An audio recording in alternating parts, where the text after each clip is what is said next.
लाडकी बहीण योजना बंद होणार नाही. महाबळेश्वरमध्ये उपमुख्यमंत्री एकनाथ शिंदे यांचा जाहीर निर्वाळा. लाडकी बहीण योजना कधीही बंद होणार नाही असा ठाम निर्वाळा उपमुख्यमंत्री व शिवसेना पक्षप्रमुख एकनाथ शिंदे यांनी शनिवारी दुपारी 4 वाजता महाबळेश्वरमध्ये दिला. माझ्या 2.5 वर्षाच्या मुख्यमंत्री पदाच्या कार्यकाळात सुरू झालेली ही योजना महिलांसाठी अत्यंत उपयुक्त असून ती थांबवण्याचा सरकारचा कोणताही विचार नसल्याचे त्यांनी स्पष्ट केले. येथील पक्षप्रवेश सोहळ्यात ते बोलत होते. यावेळी पालकमंत्री शंभूराज देसाई, जिल्हा प्रमुख चंद्रकांत जाधव, रणजितसिंह भोसले आदी मान्यवर यावेळी उपस्थित होते. महायुती सरकारकडून सातारा जिल्ह्यात विशेषतः महाबळेश्वर जावली परिसरात विकास कामांचा वेग वाढल्याचे शिंदे यांनी सांगितले. दऱ्याखोऱ्यात अनेक मोठे प्रकल्प सुरू असून या कामांना निधी अभावाची अडचण येऊ दिली जाणार नाही असा शब्दही त्यांनी दिला. या भागाच्या सर्वांगीण विकासासाठी पालकमंत्री देसाई यांना विशेष लक्ष देण्याच्या सूचनाही त्यांनी यावेळी केल्या.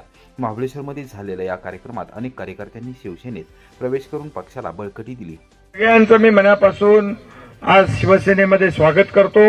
मनापासून आपलं सगळ्यांचं अभिनंदन करतो आणि एवढंच सांगतो की तुम्ही जो विश्वास दाखवलेला आहे हा विश्वास सार्थ करण्याचं काम हा तुमचा लाडका भाऊ एकनाथ शिंदे केल्याशिवाय राहणार नाही.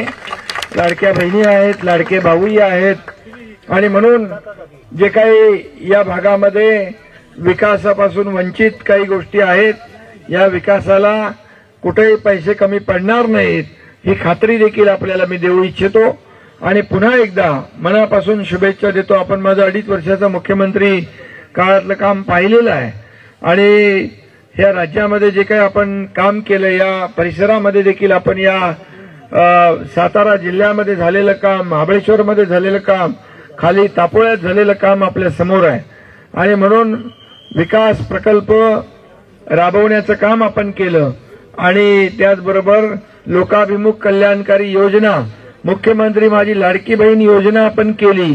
लाडक्या बहिणी इकडे आहेत. मी आपल्याला एवढंच सांगतो, कोणी किती अफवा पसरवल्या तरी लाडकी बहीण योजना कधीही बंद होणार नाही, बंद होणार नाही, बंद करू देणार नाहीत. आणि लाडका भाऊ पण आता आहे आणि म्हणून आपल्या सगळ्यांना मी एवढंच सांगतो की आता येणाऱ्या ज्या काही निवडणुका आहेत, नगरपालिका, जिल्हा परिषदा, या सर्व इकडे नगरपालिका आणि जिल्हा परिषद आणि पंचायत समितीच्या निवडणुका होतील ना आणि त्यामुळे आपल्या या सर्व निवडणुकांमध्ये भगवा फडकवायचं काम आपल्याला करायचं आहे आणि आपण तो फडकवाल असा विश्वास या ठिकाणी मी व्यक्त करतो. पालकमंत्री महोदय इकडे आहेत. पालकमंत्री महोदयांना एवढंच सांगतो, या भागामध्ये जिथं जिथं काही आपली विकासाची कामं करायची आहेत त्याच्यावर देखील बारीक आपलं लक्ष ठेवा. या ठिकाणी विकासाला चालना देण्याचं काम आपलं महायुती सरकार करतं आहे आणि म्हणून असंच काम यापुढे देखील चालू ठेवूया. पुन्हा एकदा सर्व या ठिकाणी आलेला ज्यांचा प्रवेश झालाय त्या सर्व लाडक्या भावांचा, लाडक्या बहिणींचा मी स्वागत करतो. निढळ पंचक्रोशीचा इतिहास पालटला. आमदार महेश शिंदे यांनी 40 वर्षांचा दुष्काळ संपवला. पाणी पाहून ग्रामस्थ आणि शेतकरी सुखावले. खटाव तालुक्यातील निढळ पंचक्रोशीच्या जनजीवनाला गेल्या 40 वर्षांपासून सोसावा लागणारा दुष्काळाचा बोजा अखेर दूर झाला आहे.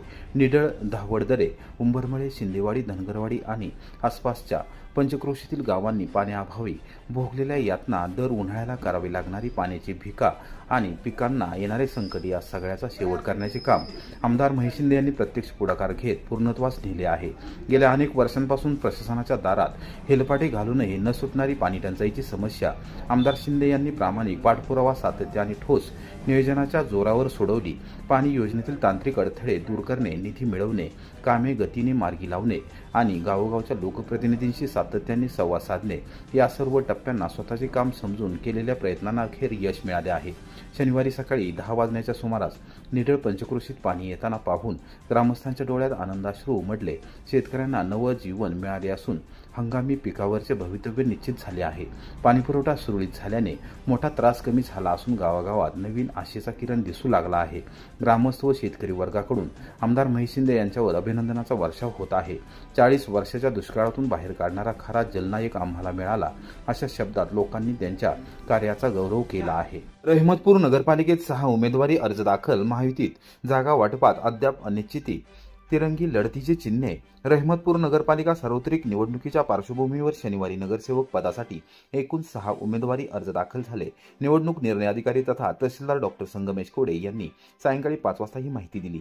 राष्ट्रवादी काँग्रेस अजित पवार गट यांनी भव्य शक्ती प्रदर्शन करत 5 उमेदवारांचे अर्ज दाखल केले. यामध्ये प्रभाग 9 मधून वैशाली प्रवीण पवार, प्रभाग 8 मधून मेघा आनंदा कोरे, प्रभाग 8 मधून राजेश भीमराव कदम, प्रभाग 9 मधून ॲडव्होकेट महेश दिलीप भोसले यांनी, तर प्रभाग 3 मधून विद्याधर शंकर बाजारे यांनी अर्ज दाखल केले. भारतीय जनता पक्षाच्या वतीने विक्रम विठ्ठलराव माने यांनी प्रभाग 1 मधून उमेदवारी अर्ज दाखल केला आहे.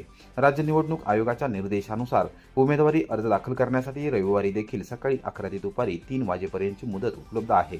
त्यामुळे आणखी काही अर्ज दाखल होण्याची शक्यता प्रशासनाने वर्तवली आहे.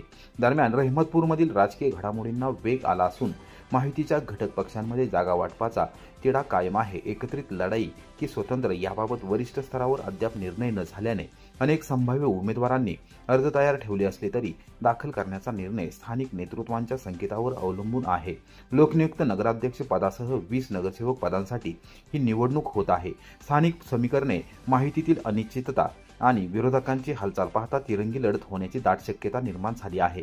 रहमतपूरच्या राजकीय रंगतदार वातावरणामुळे आगामी 2 दिवसात निवडणुकीच्या चित्राला आणखी स्पष्टता येणार आहे. दर्शनात अडथळा. कोरेगाव पोलीस ठाणे आवारातील दक्षिणमुखी मारुती मंदिरावर पिंपळाची फांदी कोसळली, भाविकांची नाराजी. कोरेगाव पोलीस ठाणे आणि पोलीस वसाहतीच्या आवारातील दक्षिणमुखी मारुती मंदिरावर पिंपळाच्या झाडाची मोठी फांदी शुक्रवारी सायंकाळी कोसळली. या घटनेमुळे मंदिर परिसरात भाविकांना दर्शनासाठी जाणे अवघड झाले असून पोलीस ठाणे आणि पोलीस वसाहत दरम्यानचा रस्ता देखील काही काळ बंद झाला. शनिवारी सायंकाळी 7 वाजेपर्यंत सार्वजनिक बांधकाम विभाग किंवा नगरपंचायतीकडून कोणतीही उपाययोजना न केल्याने भाविकांनी संताप व्यक्त केला. कोरेगाव रहमतपूर रस्त्याच्या पूर्वेला पोलीस ठाण्याच्या पाठीमागील पिंपळाखाली हे दक्षिणमुखी मारुती मंदिर आहे. विशेषतः शनिवारी येथे भाविकांची मोठी गर्दी असते. मात्र शुक्रवारी सायंकाळच्या सुमारास पिंपळाच्या झाडाची फांदी थेट मंदिरावर कोसळल्याने परिसरात गोंधळाची स्थिती निर्माण झाली.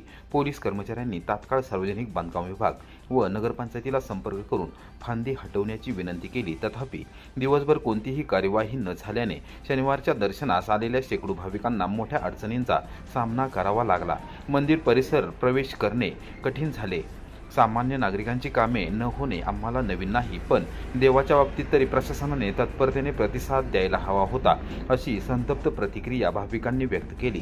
फांदी हटवून मार्ग मोकळा करण्याची तातडीची गरज असल्याचेही भाविकांनी सांगितले.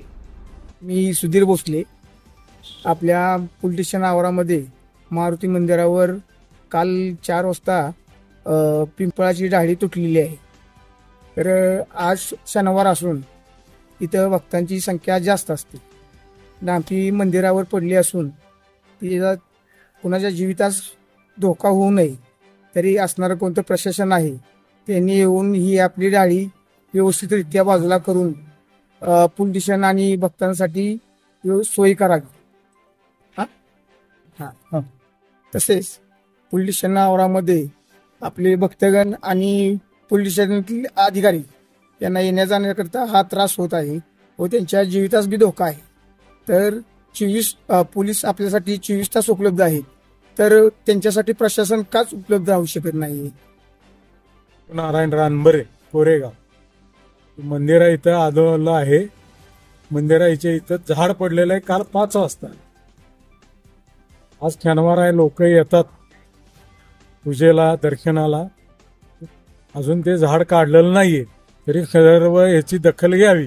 रामोशीवाडीतील तिहेरी अपघातात ट्रक चालकाविरुद्ध कोरेगाव पोलीस ठाण्यात गुन्हा दाखल. सातारा लातूर राष्ट्रीय महामार्गावर रामोशीवाडी तालुका कोरेगाव येथे शुक्रवारी सकाळी 6:30 वाजण्याच्या सुमारास झालेल्या तिहेरी अपघातामध्ये 3 वाहनांचे मोठे नुकसान झाले असून एका दुचाकीस्वाराला दुखापत झाली आहे. ट्रक चालकाच्या निष्काळजीपणामुळे हा अपघात घडल्याची माहिती कोरेगाव पोलीस ठाण्यातून शनिवारी सायंकाळी 7 वाजता मिळाली.